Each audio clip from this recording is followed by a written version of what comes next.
Oh boy, do I have a what if idea for you guys today. And, well, this was actually suggested in the comments by a Mr. Mike Logan, and, well, didn't really have anything else written out today or planned, so I thought, why not go for it? Why not go for this one? And that is, what if Vegeta saved Dende on Namek? And I think, just to be fair, to really tell this story good, we're going to start from the beginning of the battle between the forces of Earth and Frieza. And, well, for the most part, it pretty much plays out exactly as it starts, with Vegeta daring Frieza to transform into his first transformation, and things more or less becoming hairy there, them being powerless to stop this form, at least until the fused Piccolo and Nails show up, and they're able to battle him. He's able to battle on par with Frieza's second form, right up until Frieza gets tired of that. "Oh, not bad for a green tree slug. Well, I have another gift for you, another transformation. Would you like to see it?" And, well, Frieza powers up into his second transformation, which looks suspiciously like, the Xenomorph from Alien.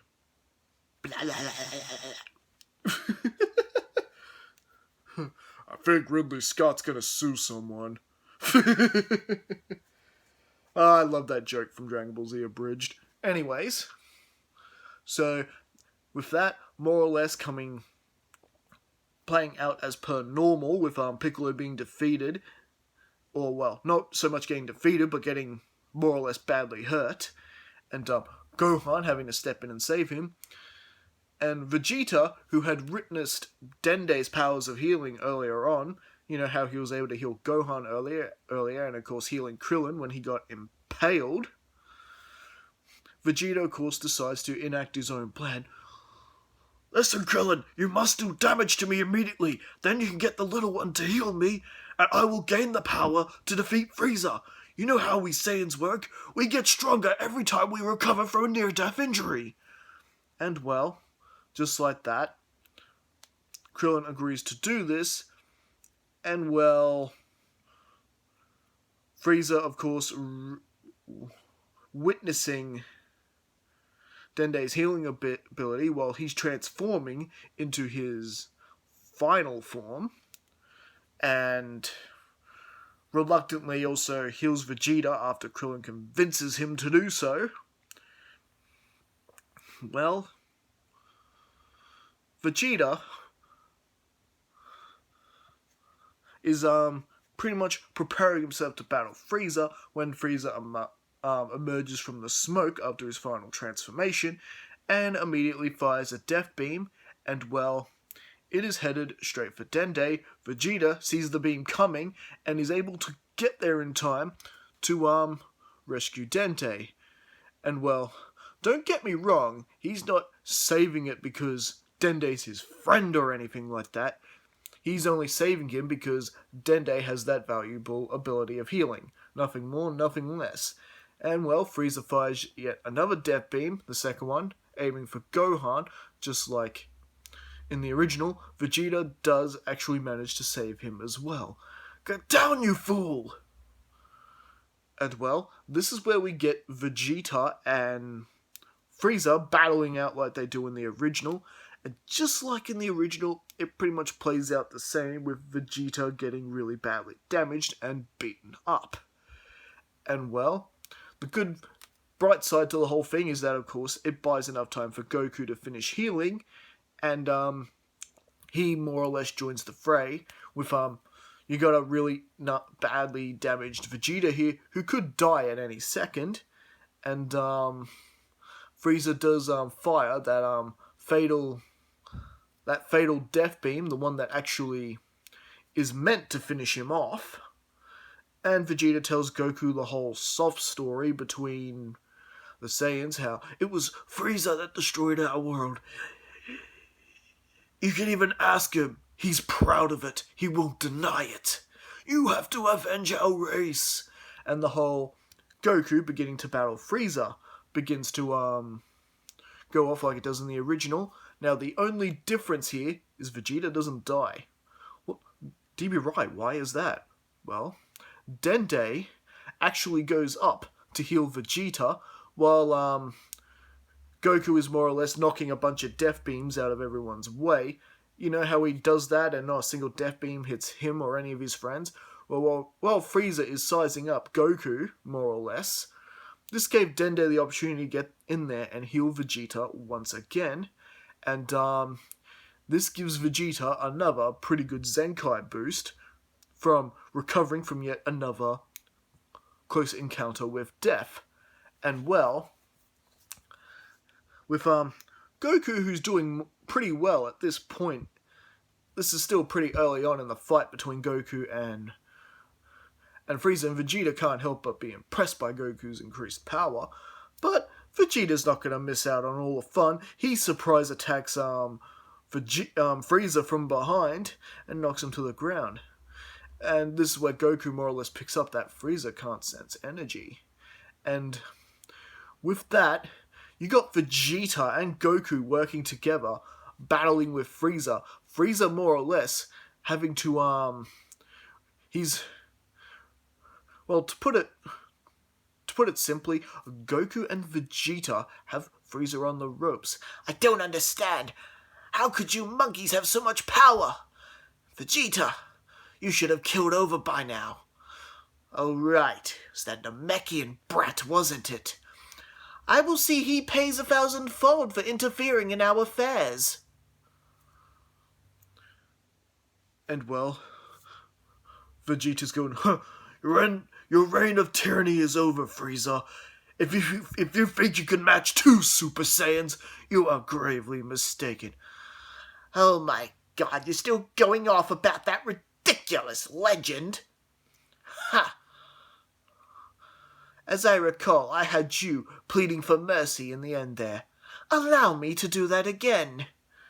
But Frieza is not really getting a foot in edgewise. He's pretty much overwhelmed by the combined power of Goku and Vegeta, who are fighting almost perfectly in sync. Not that they really like working together, they are Saiyans. And well, we know what Vegeta and Goku's relationship are like. However, they are setting their differences aside to get rid of Frieza. And once and for all, avenge the Saiyan race. All thanks to Dende for, all thanks to Vegeta saving Dende and Dende healing him for a second time. I guess really Dende sort of felt he owed Vegeta that one.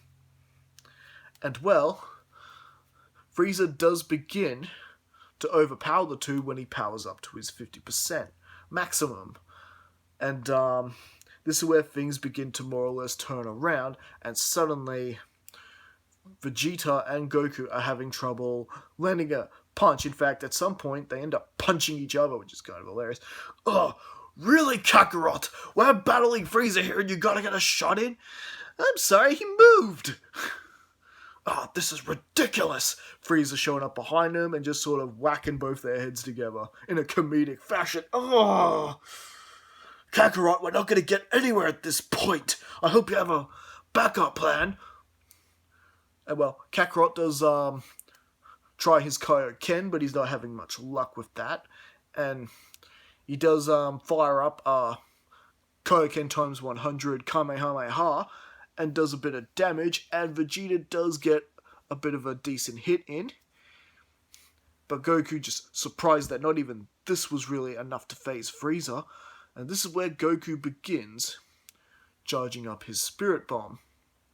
And well, with Vegeta there, Frieza is more or less distracted enough that he's not noticing the Spirit Bomb, and Goku's not taking all that damage from Frieza as he's trying to charge it.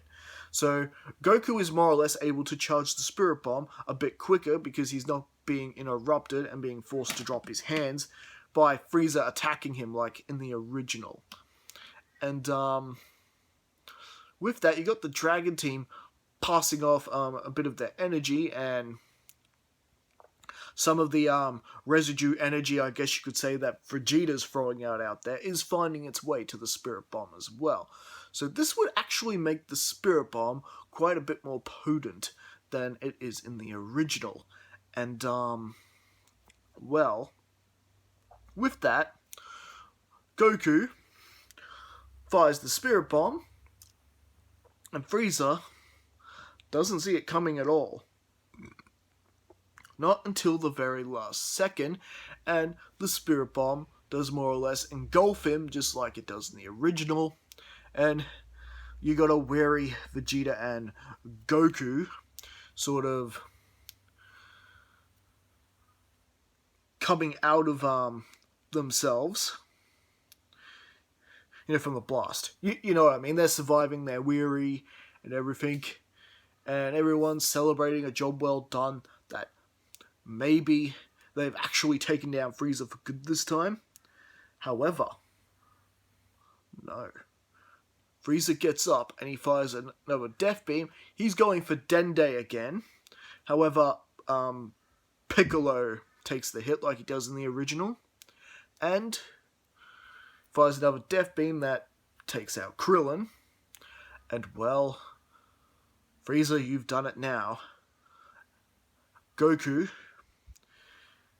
is, well, he's getting angry. And as we know, we do not like Goku when he gets angry, do we? Oh no, we don't. It is Super Saiyan time for Goku, and it is Super Saiyan time for Vegeta. What? Vegeta? Why does he have a reason to go Super Saiyan? He didn't like Krillin and Piccolo. No, but Vegeta's rage is coming from something different. It is coming from despair, a sense of hopelessness. He thought that Spirit Bomb would have finished Frieza. After everything they put against Frieza, nothing was working, and now Frieza's beginning to turn the tables and kill everyone. This has damaged Vegeta's pride greatly, that it is gone from despair, hopelessness to rage, and instead of just Goku transforming into a Super Saiyan in this reality, Vegeta is doing it as well. And well, what's going on here? I don't understand. Well, Frieza, you're not dealing with the average Saiyans anymore. We have finally done it. We are now Super Saiyans. Oh my God! And well, Frieza is now having to face the wrath of not one Super Saiyan, but two of them. Goku screaming at his friends to get off world as quickly as possible. Get to the ship and just get out of here. If Piccolo dies, we'll lose the Dragon Balls on Earth, and we won't be able to fix any of this. And well, with that, they are on their way to the ship. And yeah, Frieza can't do anything against that. Having to face one Super Saiyan would be bad enough, but two of them at the same time, even if Frieza powers up to his maximum, he's not going to be able to do anything. And they are not letting him hit his maximum. Especially Vegeta. Even if Goku were to go, oh yeah, let him hit his maximum, beat him at his best, Vegeta is not going to wait. He's not going to stop.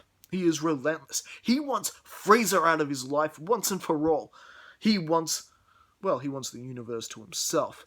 And well, he can be, he's quite satisfied that his power has managed to catch up to Kakarot's, more or less. They could have their epic battle later. If that is indeed what Vegeta still wants to do. And well, with that,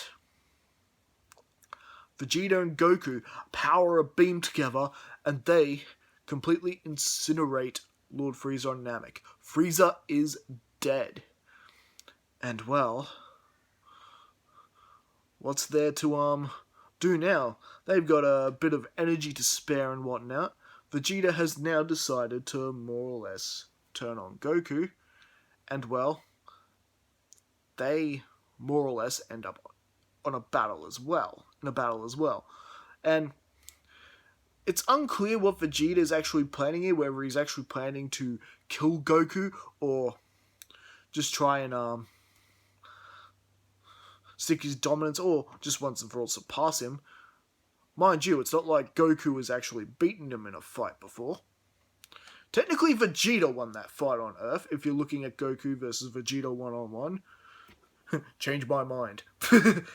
Anyway, so with that, you got two Super Saiyans battling it out on Namek, and really, it's not really, It comes clear by the way Vegeta's fighting and whatnot, it's not really an attempt to really kill Goku. It's a see who's stronger, more or less, battle. But it's still pretty epic, and they are giving each other everything they've got, and well, this ends with the battle actually ending more or less in a draw. They fire a power Super Saiyan powered Gallic gun versus a Super Saiyan powered Kamehameha. It sets off a really huge explosion, with both of them being down and out, and both of them reduced to their base forms and knocked out. And Goku and Vegeta just sort of look at each other, and they just begin smiling and laughing. Well, it seems we're always gonna be on even footing, huh, Kakarot? I wouldn't say that. I'm sure one of us will surpass the other someday. Well, we've got a lifetime to find out. And they both just sort of pass out on the grounds to the planet. And well, meanwhile, everyone has more or less gotten to their ships and have taken off. And well, King Kai has more or less his own little plan to work out here. Well, he wants to use the Earth Dragon Balls to wish back everyone who was killed by Frieza, and that does restore everyone on Namek. And Dende, of course, who's still on his own homeworld. Dende would rather just stay there on his planet. And well, they were assured, the Earthlings did assure they'd use the Dragon Balls to bring back the Namekians, so no matter what. And well, with Dende brought back and the last wish haven't been used, the last wish was used to transport the Namekians to a new place they could call home. So with that, the Namekians were brought back with the Earth Dragon Balls, and the last wish was used to move the Namekians somewhere else, in case, someone else decides they want to be a nuisance and disturb the peace. And well, meanwhile, Vegeta and Kakarot have more or less recovered somewhat. Still on a deserted planet now. They more or less take one of the Ginyu pods each. Vegeta looking at Kakarot going, we really should deal with Frieza's father. Huh? Frieza has a father?